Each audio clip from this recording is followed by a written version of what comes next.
Hey, what's up guys? Dustin here, ATEM Off-Road. In today's video, we're going to be replacing the oil filler neck housing on my Jeep Wrangler JK. It's a 2015 model with a 3.6 Pentastar, and it has a plastic oil filler cooler housing that tends to warp, crack, and the O-rings tend to fail. I'm not totally sure what has caused this failure, but there's a ton of engine oil on the top of the engine case. It's building up in the valley, and it's pouring down the back around the bell housing, soaking the transmission. I'm going to go ahead and pull everything apart and share with you step by step how to remove the old one and install the new one, which is an upgraded OE fix claimed by Doorman, the manufacturer of this housing. So I'm going to go ahead and pull the Jeep in, and we'll start taking it apart and seeing where that oil's coming from. So the first thing we want to do is disconnect the battery. Pull off the ground and the positive terminal on your battery. I've got this clamp here. We're going to loosen that up. I've got another clamp here. We'll get that loose. Got this 10 millimeters. We'll pull this hose off like so. You can just set these bolts to the side. We're going to come back. Now there is a connector here. This should just pop right out. Go ahead and squeeze this tab, pull the sensor back just like so, and we'll put this piece off to the side. Now we're going to start with just removing random plugs because all of this has to come off. For this, we can kind of wiggle, break the seal, pull that off. There's some electrical here. Squeeze, undo the connector. Got some hoses here. Kind of separate that from up here. This one here we'll get like that. We'll get this bolt 10 mil. Set that off to the side. So it looks like there's a hidden bolt back here. You had to pull this tape back, and there's the bolt right there. Go ahead and pull that one off.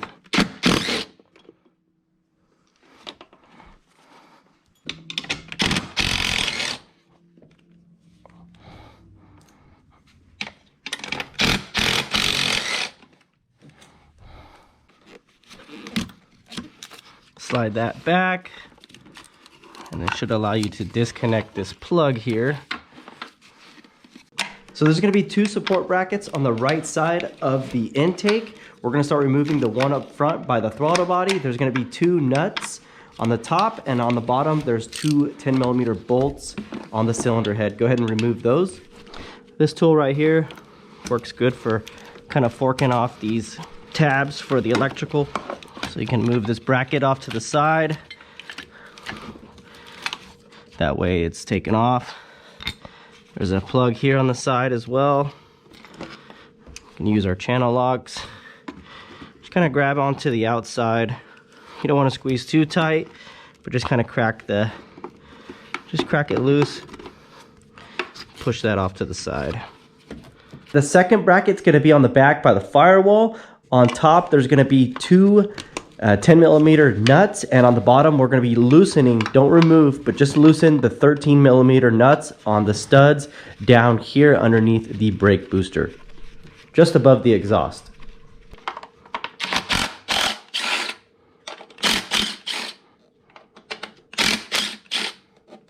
So we got 3 bolts there, and I believe you have 3 more here. Go ahead and start taking those off.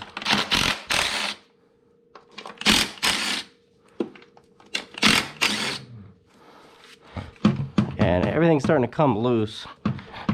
Back behind here is going to be 2 bolts. Take those off.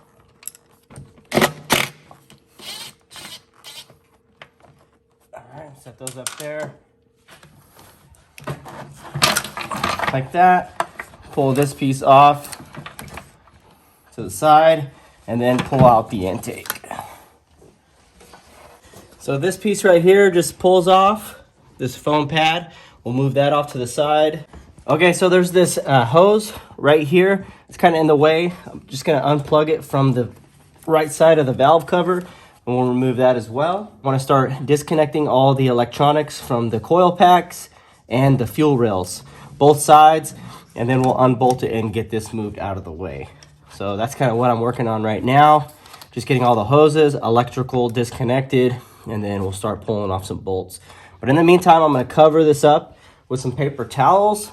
That way nothing falls down into these holes. So there's this red tab on the injector connector. What I find easy to do is to use a pick like this, and you can just kind of get underneath it and lift up, and it'll allow you to push this button here, squeeze it, and then lift up on the whole entire connector. So I've got all three of the injectors disconnected from this harness, as well as the coil packs. So now I'm working on this side. This side is going to be a little bit more harder because you have all this electrical here, but it is doable. You'll just have to figure out how to get your fingers in there and kind of manipulate these connectors to get out of the way. A lot of this conduit from the electrical harness here, it's getting really brittle and it's falling down into the intake. You see that? So that's never good. We're going to try to vacuum all that out before I start unbolting this lower intake plenum and we get it out of here, because my thoughts is once I pull this out, all that plastic's going to fall down into the intake, which is not good.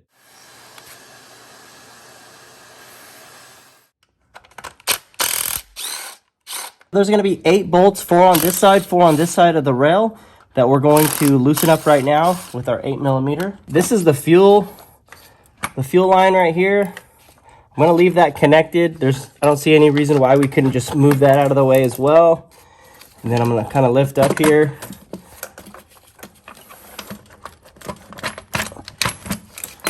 And kind of get this thing out of the way. There we go. Kind of move this out of the way. And there we have it. Now we have access to that oil cooler.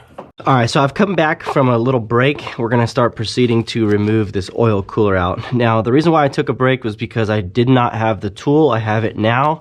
That tool is a E8 inverted socket. It looks like the opposite, the female version of a Torx bit. You're gonna need one of those. I'll list a link in the description box below where you can get one of those sockets. So I'm gonna set this tool off to the side. I've disconnected our sensors. We have 2 plugs. We'll just go ahead and unplug those. Same with the red tab. There's a red tab that you'll have to lift up and then squeeze, pull that one out, and then this one you just squeeze and pull that one out as well. There's a hose here. I believe that's for coolant. And then some coolant may come off when we pull this up, and as well as leak some oil. So just be prepared for to lose coolant and oil when we're going to go ahead and pull this off. All right, so all 5 should be loose. Go ahead and pull straight up on the housing.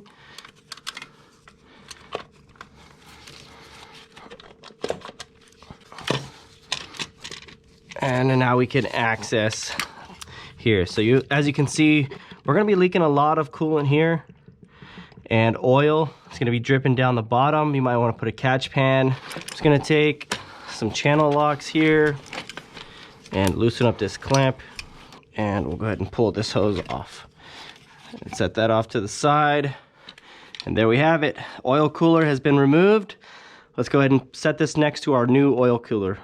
We are gonna have to change over some parts from here over to this new housing. These 2 sensors, the oil cooler, the cap, and then Doorman also supplies us with some new O-rings. So we'll go ahead and get all of those on, and also some new bolts, so you don't have to use the E8s. We'll just use these 10mm bolts. I don't see any signs of leaks from the oil cooler itself, so I'm going to be okay and comfortable with moving that over to the new housing. So I'm going to pull off the old oil cooler bolts.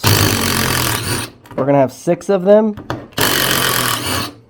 3 on that side, 3 on this side.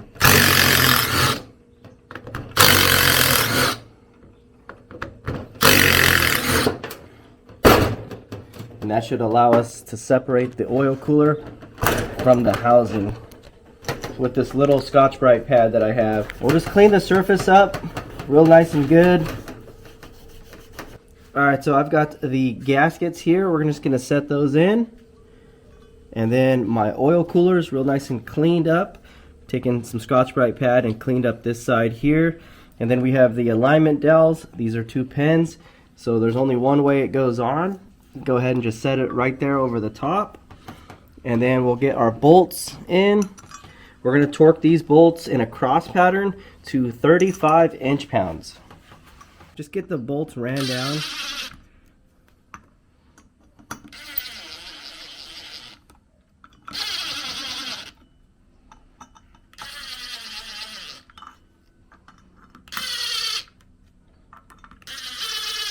Got all the bolts on the housing. We're going to go ahead and torque these down. Kind of do it in a cross pattern.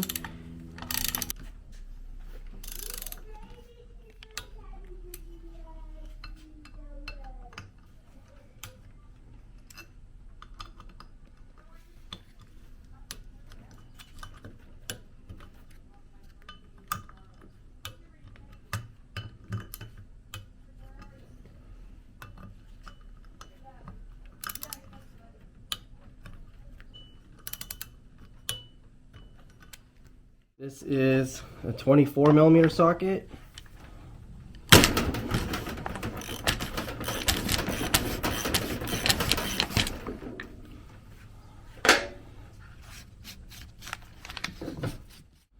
And we'll just go ahead and set the oil filter on the housing. We're going to need a 27mm deep wall. That way you can get into it. I'll go ahead and just hold it here. Set up my wrench and then just crack it loose. It's on there pretty tight.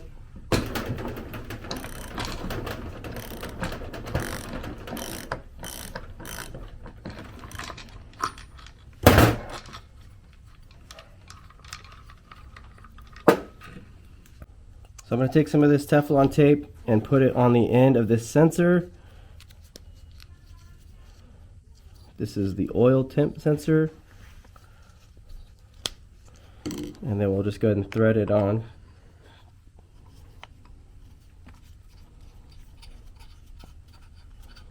Like so.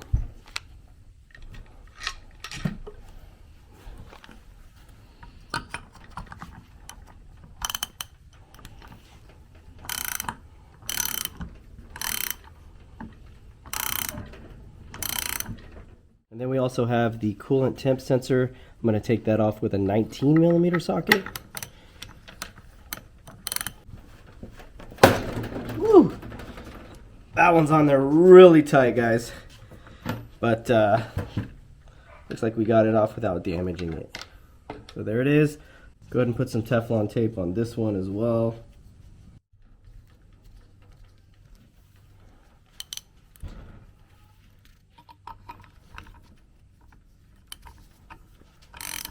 I'm happy with that. Both of the clips are going to be on top, so I can just access them the next time we have to disconnect these plugs. They'll be right there and right there. So our housing's ready, other than we have to drop the new seals onto the back side or the underside of the housing, and that should be pretty self-explanatory. We'll just go ahead and grab our seals like so. Get these all on here.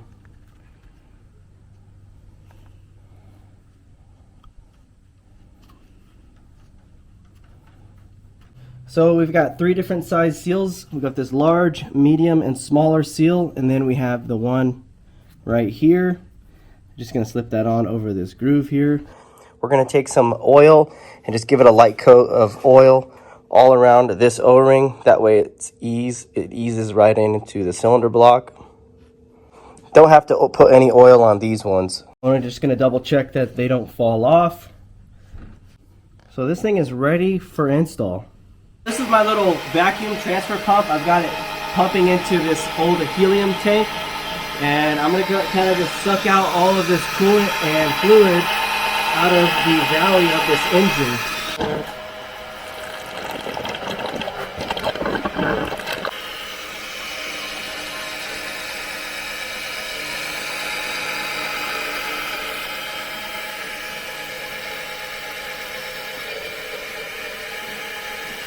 Just want to take your time. I've taken some Scotch-Brite pads and kind of cleaned up those surfaces where the O-rings set.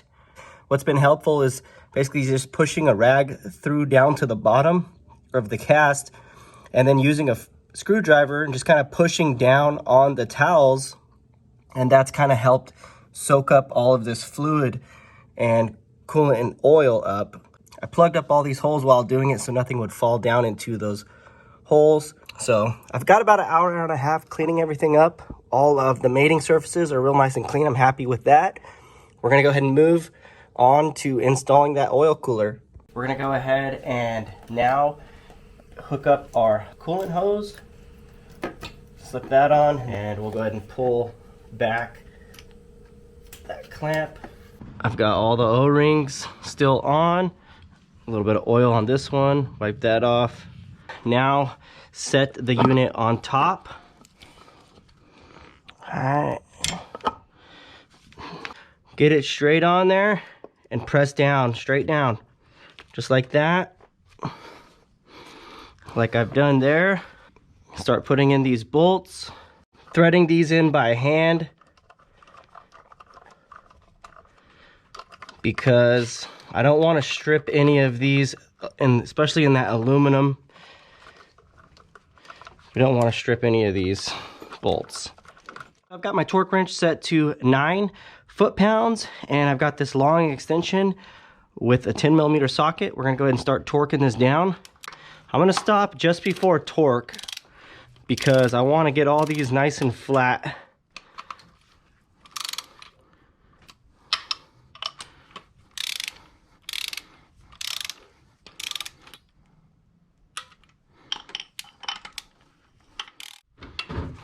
All right, so the oil cooler is now torqued down to the engine block. We're looking pretty good, moving along, moving forward. Now we need to start installing this lower intake plenum. The Doorman kit comes with new seals. We're gonna pull these off. I just got a little pick and clean this up pretty good, and then we'll get the new seals on.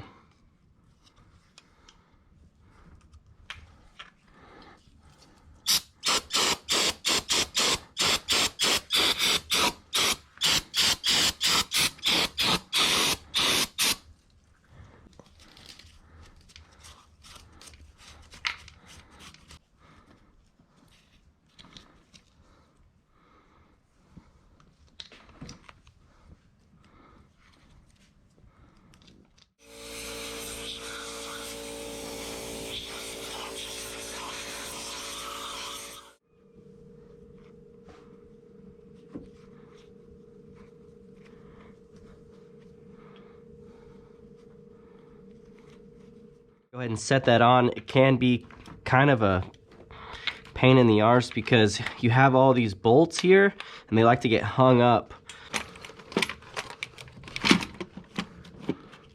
There we go. This bolt is hanging up.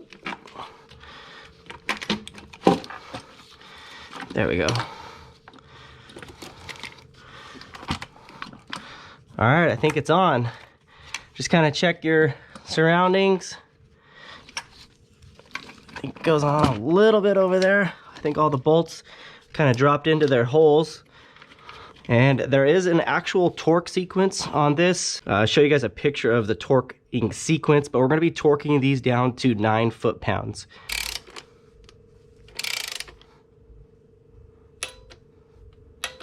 Okay, got that one. And then 2 is this back one.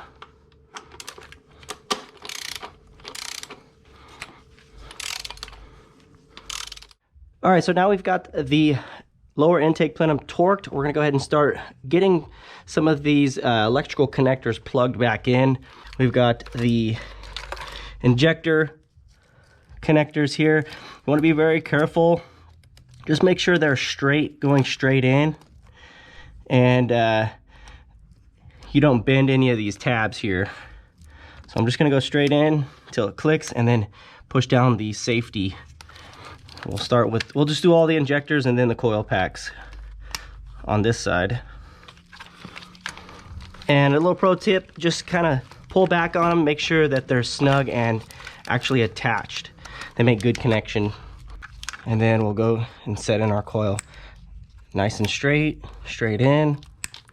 Hear that click. Good. Then we'll move on to the other side. A little bit tougher to see. Get some light down in there. So next I'll add the heat shield back on. That just sets in right there like so. Try to get this going.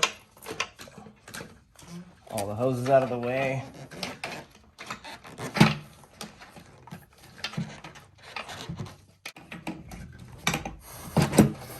There it is.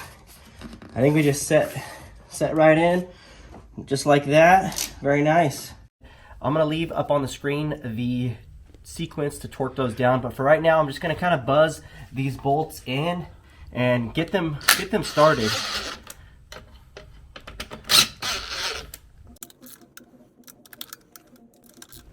All right, so we've got the upper manifold torqued properly. Now we're gonna go ahead and start buttoning up some of these hoses and getting this large connector plugged back in. You wanna just make sure it's straight when you go ahead and plug it back in. And you slide that sleeve over and then lock it down in position. Sleeve is sliding, and then the safety tab. There's 2 bolts for this electrical bracket. We're gonna go ahead and get those bolted in. That's gonna be right here on top. Get this plugged in. All of your emissions, stuff like that, plugged in. For your bracketry that supports all the wiring harness, those 2, I took those off. They're on the cylinder head. We're gonna go ahead and put those back in, and then we have 2 nuts on the throttle body here.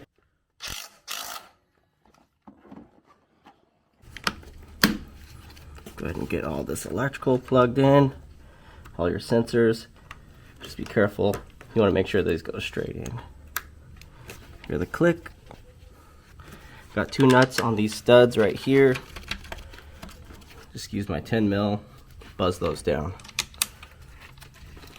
Alright, so that's nice and secure. There's a harness, you want to hook that back up. It kind of bites the aluminum housing there. And then this one,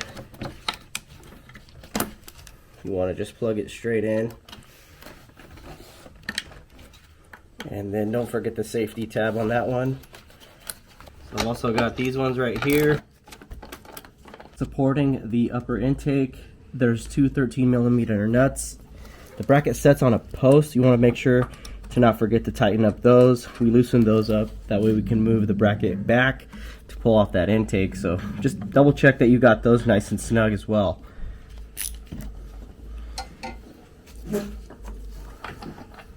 Don't forget this hose on the side.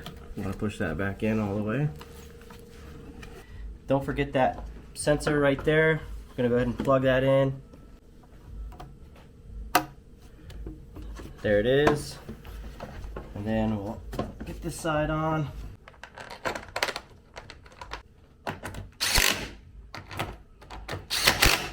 That's good, and then we'll tighten down our clamps.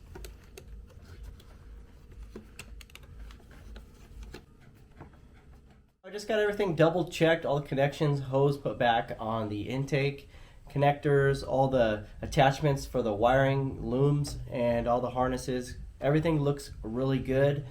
Just connected the battery.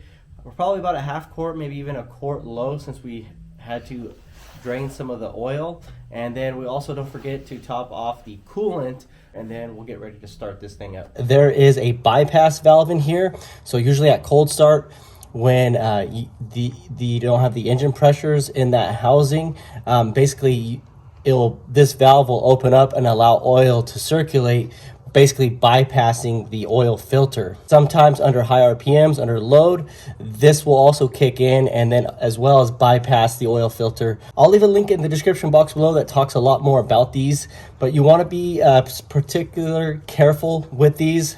They do go bad, so just keep that in mind. I'll be reusing mine because I'm kind of shaking it and it doesn't feel like a rattling noise, and I can kind of push the valve a little bit and it's got some spring tension. So I'm going to go ahead and say that's pretty much okay.